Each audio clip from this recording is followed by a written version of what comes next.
रुद्राक्ष दो तरह का होता है, एक होता है रुद्राक्ष, दूसरा होता है भद्राक्ष। दोनों ओरिजिनल है। इन दोनों में अंतर क्या है? ओरिजिनल रुद्राक्ष से बोलते हैं जो पेड़ पर से पक के निकलता है, उसे गवर्नमेंट लेबोरेटरी टेस्ट का अपनी संस्था में रखती है। भद्राक्ष से बोलते हैं। हम निकल चुके हैं, नेक्स्ट लेवल मजा है गाइस। हम खाना खाने आए हैं, ये है मील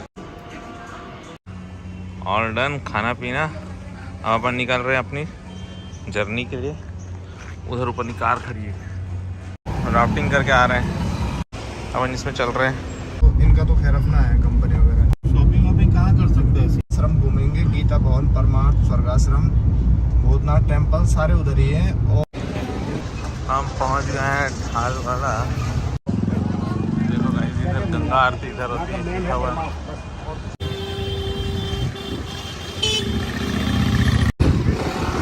गाइस पता है इसके बारे में हिस्ट्री हम बताते जाएंगे, ठीक है। बहुत भीड़ है भाई, चलो फिर जल्दी। गाइस ये केबल देखिए कितनी मजबूत है,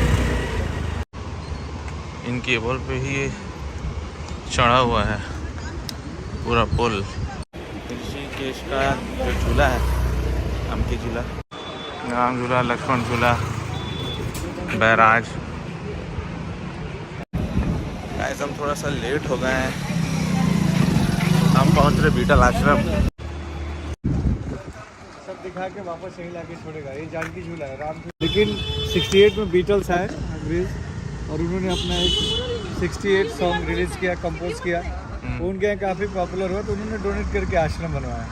लेकिन महाराज जी की नागरिकता 2 देशों की थी, उनको हॉलैंड जाना पड़ा। यहाँ की गवर्नमेंट ने एक्सेप्ट नहीं किया, इसलिए उसको बंद कर दिया गया। लेकिन उनके जो सपोर्टर फॉरेनर थे वो काफ़ी मात्रा में आते थे, उसके लिए उसको रीओपन किया गया उत्तराखंड गवर्नमेंट के द्वारा। तो बनाए हुए जो कंस्ट्रक्शन थे, बिल्डिंग ये सब खंडार हो गए, पुराने हो गए। 600 मीटर आगे सेम ब्रिज है, ब्रिज को ही झूला बोलते हैं। क्यों बना, कैसे बना, इसका नाम क्यों पड़ा, आपको आगे बताएंगे। कमली वाले बाबा नाम सुने हैं? स्वर्गाश्रम, ये उन्हीं का ब्रांच है। इन सब में रूम दिया जाता है यहाँ पे टूरिस्ट को रुकने के लिए। 500 से लेके 1500, 1000, 3500 तक का लास्ट चार्जेस है इसका। छोटा बड़ा एसी नॉन एसी, जैसा रूम वैसा चार्ज। इसका हेड ऑफिस कलकत्ता में, वहाँ से बुक होके आता है। लेकिन 1 महीना पहले आपको कांटेक्ट करके आना पड़ेगा, डायरेक्ट रूम नहीं मिलता इसमें। अच्छा, फैमिली मेंबर को ही रूम देते हैं, बैचलर को रूम नहीं मिलता है। ओके। सब साइड में जितने सब रूम है। पेड़ पे फल लगे हैं, देखो अभी तो तोड़ दिए हैं सब, 1-2 फल उसमें छूटा है, वही देखते हुए। कितना साल पुराना?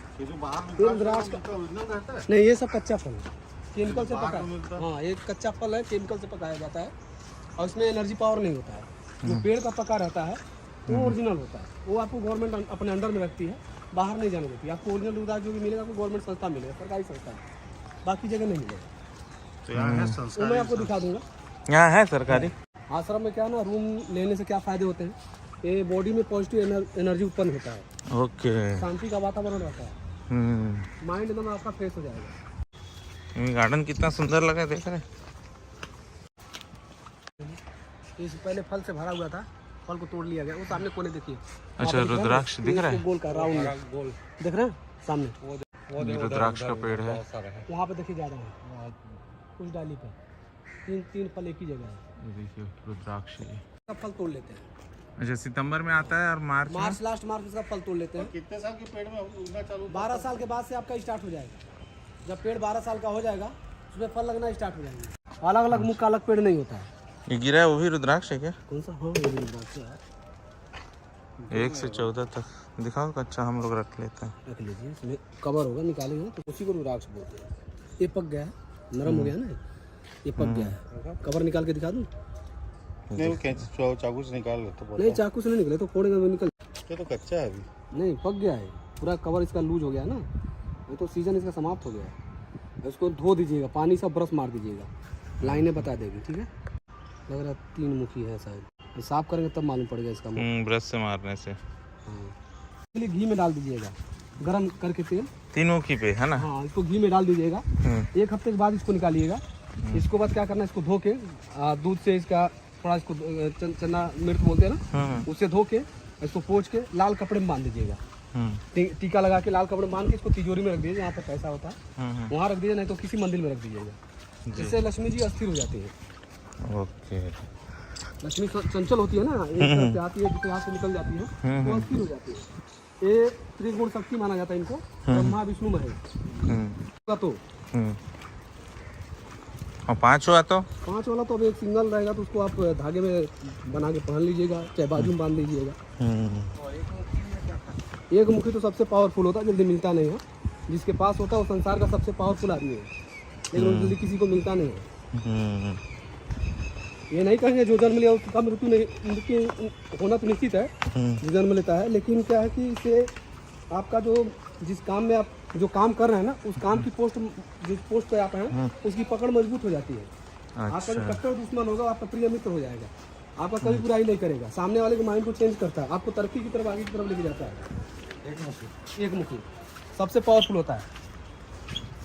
इन सब में रूम दिया जाता है यात्री को रुकने के लिए।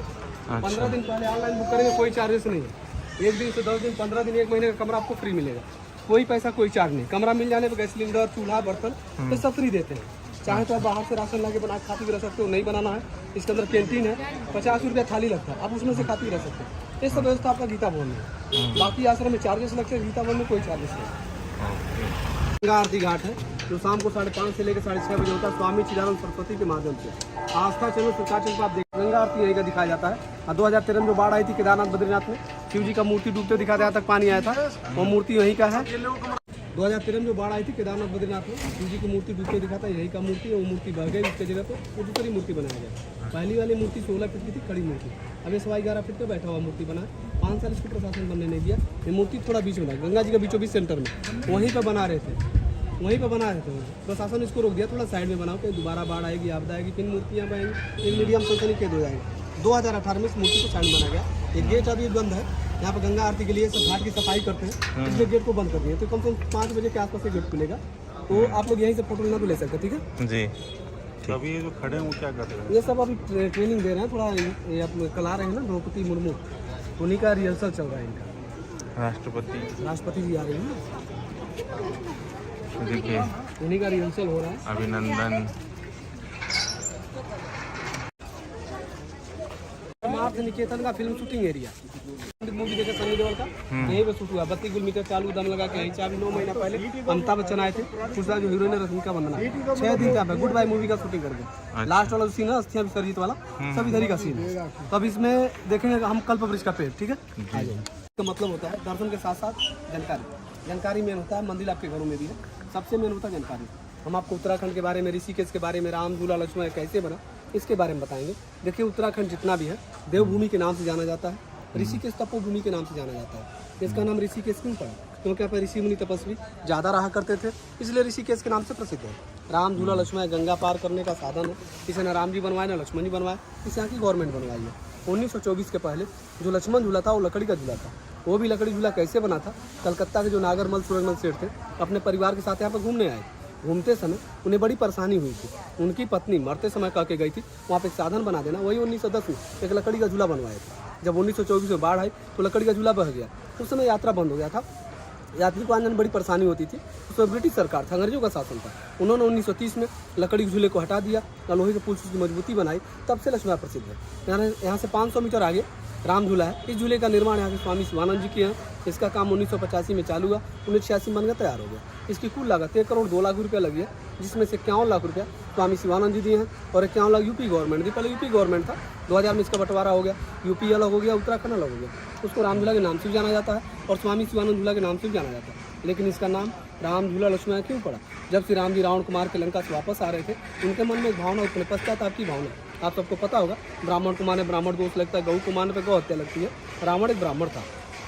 त्रेता युग में राम जी ने रावण का वध किया था, लक्ष्मण जी ने मेघनाथ को मारा था और शत्रुघ्न ने लवन्यासुर को मारे थे। इसलिए रघुकुल वंशज को ब्रह्म हत्या का दोष लगा था। उन दोषों से मुक्त होने के लिए उनके चारों भाई उत्तराखंड में आगे तपस्या किए थे। इस तपस्या से उन्हें ब्राह्मण जो से मुक्ति मिली थी। इन्हीं वजह से जैसे जैसे ब्रिज बना वैसे पब्लिक ने नाम रख दिया, बड़े झूले को राम झूला, छोटे झूले को लक्ष्मण झूला। ऐसे ही बगल में झूला बना सीता जी, जानकी सेतु भी कहते हैं, जो 20 नवंबर 2020 को इसका ओपनिंग था, तब से स्टार्ट है। 3-3.5 साल बाद इसको रेडी होती है। और एक गंगा का नाम है भागीरथी गंगा।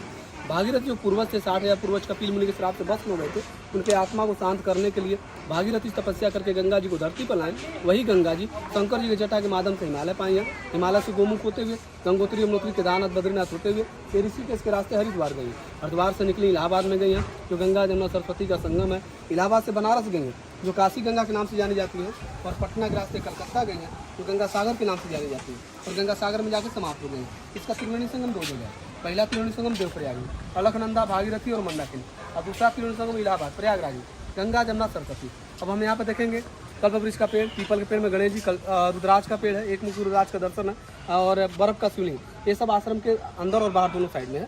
ये टोटल दर्शन यहाँ पे है। और यहाँ किसी भी मंदिर में दान दक्षिणा चढ़ावा नहीं लगता, कहीं आपका पैसा नहीं लगेगा। अपने मर्जी 10-5 में कहीं दान करना, आप दान पेटी में दान कर सकते हैं। यहाँ पर पंडा वाला सिस्टम नहीं है, ना ही कहीं पूजा पाठ होता है, केवल दर्शन कार्य है। तो फर्स्ट में हम देखें कल्पवृक्ष का पेड़, जो पीछे देख रहे हैं आप, यहाँ पे जो पेड़ दिख रहा है, यहाँ जो बड़ा वाला वृक्ष का पेड़ है, इस समय इसका पतझड़ का मौसम है, पत्ता नीचे आ गए हैं, 1-1.5 महीने में पत्ते आ जाएंगे।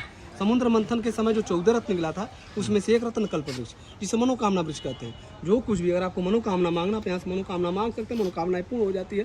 जब मनोकामना पूरा होता है तो आते स्वामी से मिल के गेट खुलवा के अंदर जाते हैं, परिक्रमा करके लाल धागा बांध के मनोकामना को तोड़ते हैं। मनोकामना तोड़ने के लिए आपको यहाँ आने की जरूरत नहीं है, आपके यहाँ कहीं भी नज़दीक में कल्पवृक्ष का पेड़ है, वहाँ पर भी आप परिक्रमा करके लाल धागा बांध के मनोकामना को तोड़ सकते हैं। वैसे अपने इंडिया में 6 जगह है। एक तो जोशीमठ है, केदारनाथ जाएगा ना, जोशीमठ वहाँ पे है, एक यहाँ है, एक यूपी में बाराबंकी में, एक जगन्नाथपुरी में, ग्रामेश्वरम में, एक राजस्थान में पुष्कर मंदिर अजमेर में, वहाँ 5-6 पेड़ हैं। तो जहाँ भी आपको नजदीक पड़े वहाँ पे जाके परिक्रमा करके लाल धागा बांध के मनोकामना को तोड़ते हैं। हर जगह नहीं रहता है, हर जगह जहाँ जहाँ पवित्र स्थान होते हैं वहीं पे लगता है, बाकी जगह नहीं लगता है। ठीक है, इसका पहचान होता है। आप लोग बेलपत्र देखें, बेलीपत्र, बेलपत्र में एक पत्ते में 3 पत्ता होता है, इसका एक पत्ते में 5 पत्ता, ऐसे फूल तरह खिला रहेगा। बेलपत्र में 3 पत्ता ज़्यादा होता है, 5 पत्ता कम होता है। इसके अंदर 5 पत्ता ज़्यादा होता है, 3 पत्ता कम होता है। ये पेड़ जोड़ा ही होता है, नर और नारी, आगे वाला नर है, पीछे वाला नारी, ये इसका पहचान है। ये पेड़ पहले स्वर्ग में था, इंद्रदेव के पास।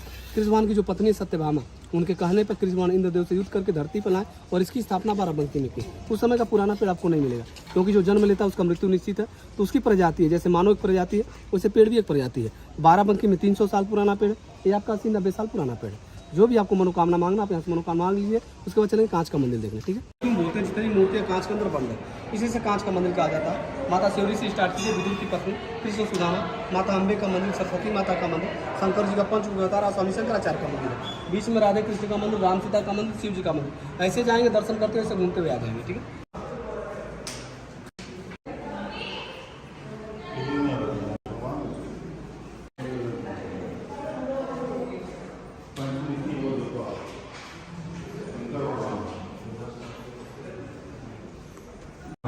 सुदर्शन चक्र गिवन बाय शिव जी। सरस्वती, आदि शंकराचार्य जी।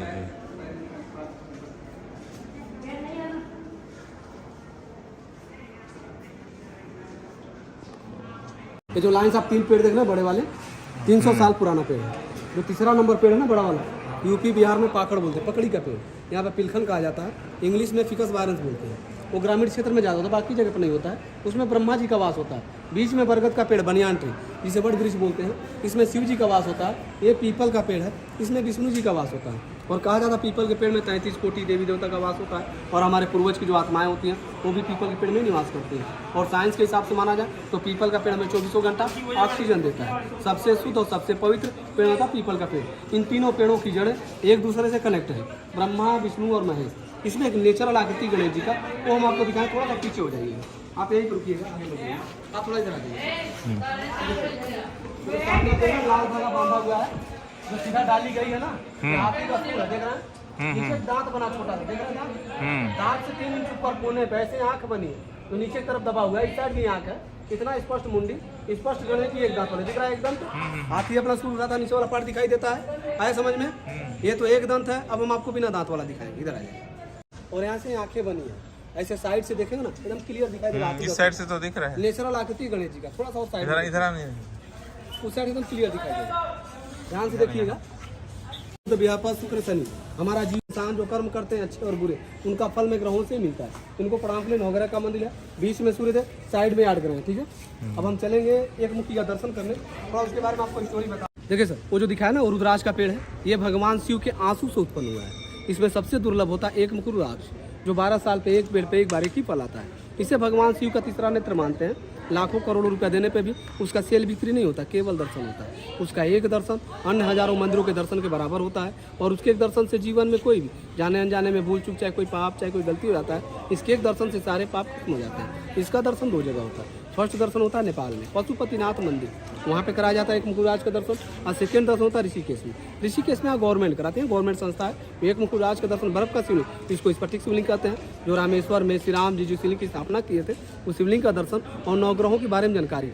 और रुद्राक्ष का संलकल का पहचान, क्योंकि मार्केट में लोग लकड़ी कांटे का, सीमेंट का, प्लास्टिक का बना के बेचते हैं। ऊपर से कारीगर कर देता है, ओम बना देगा, त्रिशूल बना देगा, शिवलिंग बना देगा, अंदर क्या इसके बारे में कोई नहीं जानता। इन सब की जानकारी गवर्नमेंट संस्था में फ्री मिलती है। रुद्राक्ष दो तरह का होता है, एक होता है रुद्राक्ष, दूसरा होता है भद्राक्ष। दोनों ओरिजिनल है, इन दोनों में अंतर क्या है? ओरिजिनल रुद्राक्ष से बोलते हैं जो पेड़ पर से पक के निकलता है, उसे गवर्नमेंट लेबोरेटरी टेस्ट का अपनी संस्था में रखती है। भद्राक्ष उसे बोलते हैं पेड़ पर लाखों फल होते हैं, कुछ फल होता है हवा धूप गर्मी से कच्चे पकने से नीचे आ जाते हैं, उसे भद्राक्ष बोलते हैं। उसे गवर्नमेंट उठा फुटपाथ वालों को फ्री में दे देती है, जो कम दाम कम रेट कम पैसे में बेचते हैं। 10 रुपया 20 रुपया 50 रुपया 100 रुपया 150 200 रुपया करके बेचते हैं, लेकिन उसका कोई महत्व नहीं होता। कच्चा फल होता है, साल 2 साल 3 साल रखने के बाद हीट टूट के बिखर जाता है, खराब हो जाता है, उसके अंदर कोई पावर कोई एनर्जी नहीं होता है। इस पट्टी उसे बोलते हैं। हिमालय पे 12,000 15 फीट तक बर्फ गिरता है। ऊपर का जो बर्फ होता है हवा धूप गर्मी से पिघल के नदी में आ जाता है, नीचे का जो बर्फ होता है कई हज़ार फीट नीचे दब जाते हैं, सैकड़ों साल लग जाता है। हवा धूप गर्मी न मिलने से अमोनिया सक्रिया करके जम के पत्थर हो जाता है। उसी पत्थर को काट के गवर्नमेंट निकालती है, तराशती है, तराश के इस पट्टी का शिवलिंग बनाती है, इस पट्टी का श्रीयंत्र बनाती है, जो लक्ष्मी का यंत्र माना जाता है, जो वास्तु दो दिशा दो जमीन दोष या कोई तंत्र की क्रिया उसको दूर करता है। 84 रत्नों में सबसे पवित्र पत्थर इस पट्टी माना जाता है। इसका क्या महत्व क्या फायदा, ये पूरी जानकारी गवर्नमेंट संस्था फ्री मिलती है। और वहाँ देखिए दर्शन के साथ साथ सेल बिक्री भी होता है। जैसे आप लोग नाम सुने होंगे, जल निगम, विद्युत निगम और परिवहन निगम, उससे उत्तराखंड का व्रतन निगम है। दर्शन के अगर आप कुछ लेने की चाह तो ले सकते हो, नहीं लेना है जानकारी लेके बाहर जाओ, कोई पैसा कोई चार्ज नहीं। कोई भी सामान लेंगे, हर सामान के पीछे आपको 50% का छूट रहता है, 10 साल की गारंटी। 10 साल के बीच में कभी भी वापस करेंगे आपका 50% पैसा रिटर्न होता है, 50% उसमें से कटौती होती है, जो उसका मेकिंग चार्ज लगता है। रुद्राक्ष एक पेड़ का फल होता है, जब फल का छिलका होता है, कवर होता है, जब छिलका हटाएंगे उसके अंदर जो बीज निकलते हैं उसको रुद्राक्ष बोलते हैं। रुद्राक्ष 3 जगह पाया जाता है, इंडोनेशिया, नेपाल, उत्तराखंड। इंडोनेशिया में एक मुख से लेकर 16 मुक्त रुद्राक्ष होता है, नेपाल में एक मुख से लेकर 21 मुक्त रुद्राक्ष होता है, और उत्तराखंड में एक मुख से लेकर 14 मुक्त रुद्राक्ष होता है। ये जितनी मुखें होती हैं सब एक ही पेड़ पाते हैं। उसी पेड़ के अंदर जो एक मुखी होता है 12 साल पे एक बार आता है। पेड़ पर लाखों फल होते हैं, लाखों फल पर छिलका होता है, जब छिलका हटाएंगे उसका मुख मालूम पड़ेगा, कब उसका 12 साल आया कब गया किसी को पता नहीं। लाखों फल में कौन ढूंढेगा इसमें से एक मुखी कौन है, इसलिए वो दुर्लभ होता मिलता नहीं। वैसे अपने इंडिया में 2 लोग धारण किए हैं, एक तो इंदिरा गांधी, दूसरा बाला साहब ठाकरे, जो महाराष्ट्र के शिवसेना के अध्यक्ष थे। तो उनका पोस्टर देखा पर लटका होगा, एक मुखी रुद्राक्ष है। इंदिरा गांधी को नेपाल का राजा दिया था, बाला साहब ठाकरे जी को किसी स्वामी ने दिया था। इस समय मोदी जी के पास भी आ गया, मोदी जी गए थे नेपाल में, नेपाल के राजा उनको दान में दे दिया। वैसे बाजार में लोग बेचते भी एक मुखी नहीं है, काजू जैसा होता है टेढ़ा सा, वो चंद्रमुखी, शिव जी के माथे का चंद्र का, उसकी खेती होती है। तो आपको आसानी से 2000 2100 2200 3000 में मिल जाएगा। लेकिन जो गोल होता है राउंड होता है वो आप करोड़ों रुपया देंगे, लाखों रुपया देंगे तो भी आपको नहीं मिलेगा। उसका केवल दर्शन होगा, वो हम आपको दर्शन करा देंगे। अभी हम पहले चलेंगे, फर्स्ट अभी आप एक मुखी रुद्राक्ष का दर्शन, बर्फ का शिवलिंग का दर्शन। अगर समय मिलेगा तो आपको राम झूले की तरफ ले चलूंगा, नहीं मिलेगा तो जानकी झूले से वापस हो जाएंगे। ठीक है, यहाँ पे देखिए अवतार है, सब विष्णु जी का अवतार, 24 अवतार। कुछ लोग 12 अवतार 10 अवतार कहते हैं, वो तो उनका पूर्ण अवतार है, जो लंबे समय के लिए लिए हैं, जो क्षण भर के लिए लिए हैं, थोड़े समय के लिए, वो दोनों मिक्स करके इनका 24 अवतार दिखाया गया है। जिसमें से 23 अवतार हो गया, 24वां बाकी कलकी होता है। तो जो घोड़े बैठे हैं ना, व्हाइट वाला घोड़ा, ये कलकी अवतार है, जो कलयुग के लास्ट में होगा, जो कलयुग को नष्ट करेंगे, सृष्टि का फिर से निर्माण होगा, तब से सतयुग चालू हो जाएगा। अभी हुआ नहीं, अभी बाकी है। कलयुग को समाप्त होने में 4,27,000 साल बाकी है। अभी आपका 5,000 साल कलयुग गया, कई पीढ़ियाँ आएंगी चली जाएंगी, बहुत टाइम है कलयुग को समाप्त होने में। ठीक है, फल लगते हैं। अभी ये छोटा पेड़ है, 5 साल 6 साल का। एक मुखी तो आपको मिलेगा नहीं, एक मुखी मिलता है पंचमुखी, क्योंकि जो माला बनता है ना पंचमुखी का ही बनता है, अन्य मुखियों का माला नहीं बनता है। पंचमुखी हमारे लिए फायदेमंद होते हैं, क्योंकि हमारा जो शरीर है 5 तत्वों से बना है, इसलिए पंचमुखी हमारे लिए फायदेमंद होता है। पंचमुखी का माला कोई भी धारण कर सकता है, स्त्री हो चाहे पुरुष हो, क्योंकि शिव जी अर्धनारीश्वर थे, स्त्री पुरुष कोई भी धारण करता है, उनके माला में कोई बराव नहीं है। पंचमुखी पहनने के बाद वेज नॉन वेज खाते तो आप खा सकते हैं, उसमें कोई रोक नहीं, क्योंकि वो घोड़ी का रूप माना जाता है। शिव जी या घोड़ी का सर्वा होगी, तो प्रसाद में कोई बराव नहीं है। पंचमुखी का अगर अन्य मुखी आप लेते हैं तो उसमें परहेज होता है, वो आपको राशि के हिसाब से दिया जाता है, और उसमें जो भी परहेज होता है आपको गवर्नमेंट वाले बताते हैं। और रुद्राक्ष जितना बड़ा होगा उसका पावर कम होता है, और जितना छोटा होता है उसका पावर ज़्यादा होता है। बड़े में पावर क्यों कम होता है, क्योंकि नीचे साइड में पाया जाता है, जहाँ पर ऑक्सीजन की मात्रा ज़्यादा मिलती है। ऑक्सीजन ज़्यादा मिलने से पेड़ पौधे बड़े होते हैं, फल भी बड़ा होता है, और जो फल बड़ा होता है उसका पकने का टाइम बहुत कम लगता है, कम समय में पक जाते हैं, इसलिए उसके अंदर एनर्जी पावर कम होता है। वो साधु संत महात्मा लोग कंठा के तौर पर पहनते हैं, हमें शोभा नहीं देता है। और जो छोटा रुद्राक्ष होता है वो हिमालय पाया जाता है, ठंडक एरिया में, जहाँ पर 12 महीना बर्फ गिरते हैं। बर्फ गिरने से ऑक्सीजन की मात्रा कम मिलती है, ऑक्सीजन कम मिलने से पेड़ पौधे छोटे होते हैं, फल भी छोटा होता है, और जो फल छोटा होता है उसका पकने का टाइमिंग बहुत ज़्यादा लगता है, तो ज़्यादा समय पकता है, उसमें एनर्जी पावर ज़्यादा होता है। कैसे चलेंगे, राइट लेंगे। कैलाश मानसरोवर का रुद्राक्ष जो रुद्राक्ष है ना, इससे भी छोटा होगा, जो है ना इससे भी छोटा होगा। अच्छा तो रुद्राक्ष सबसे- हाँ, ये रुद्राक्षी है पंचमुखी का। तो वो इससे भी छोटा होगा, वो सब मूंग की दाल से भी छोटा होता है। तो सबसे वो कैलाश मानसरोवर से लेके आते हैं सब, केदारनाथ साइड से।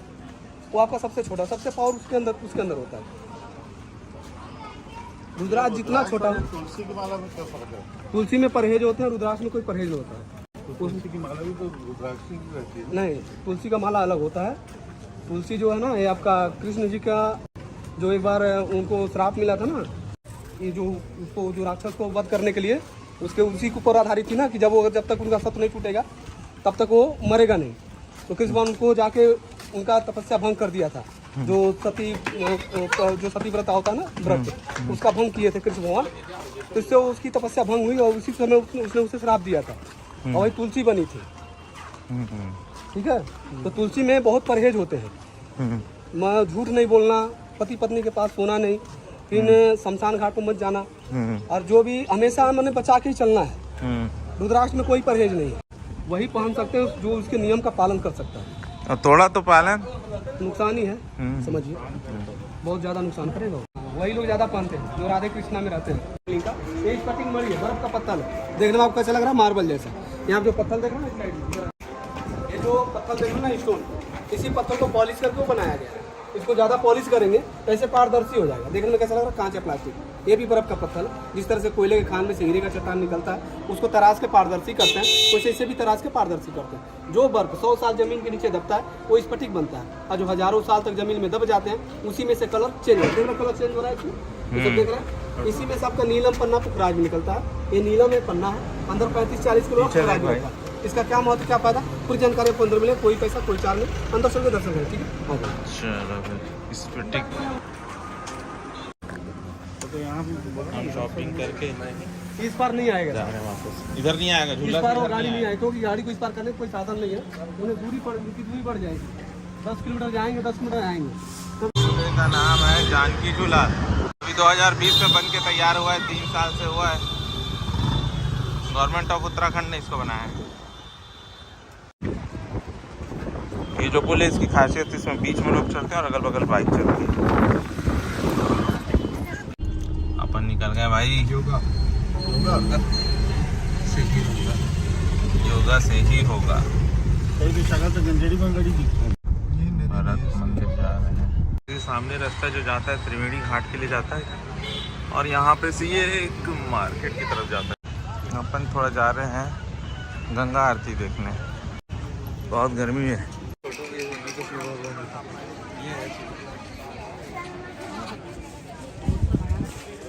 तुम बताओ। जो आपकी मर्जी हो दे दी। नहीं, अब तुम गंगा भर के लेके आओगे, गंगा जी लेके आओगे, इसमें कितना रुपए लोगे तुम बताओ। जो आपकी मर्जी हो दे दियो। तू बताना यार, तू बता, तू छोटा है ना, मर्जी हो दे दियो। तू बता। 4 डब्बे हैं हमारे पास। हाँ कोई बात नहीं, जो आपकी मर्जी हो दे दियो। सही जगह से भर के लाएगा ना, हाँ उस पार से लूंगा।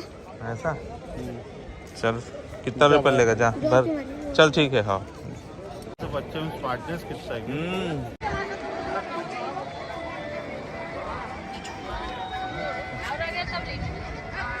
बहुत तेज धार है।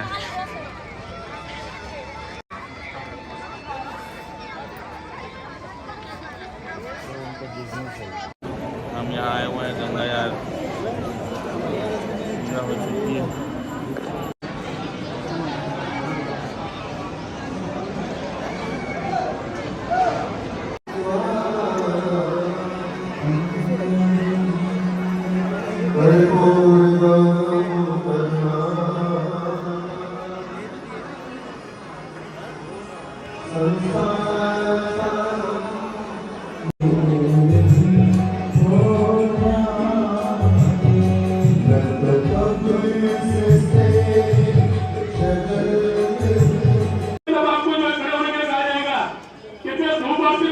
अपने स्थान पर बैठे रहे, अपने गले की चेन, अपने मोबाइल का, अपने बच्चे का विशेष ध्यान रखें।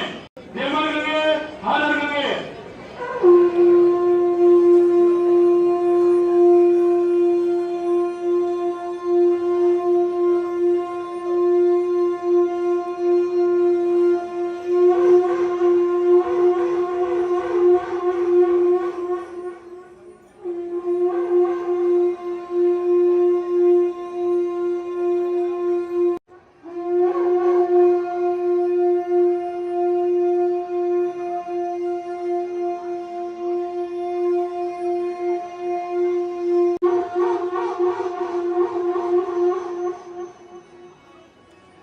हम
लोग यहाँ से निकल रहे हैं गाइस। पहुँच गए भाई। सिटी है भाई, ये ऋषिकेश का बाजार है।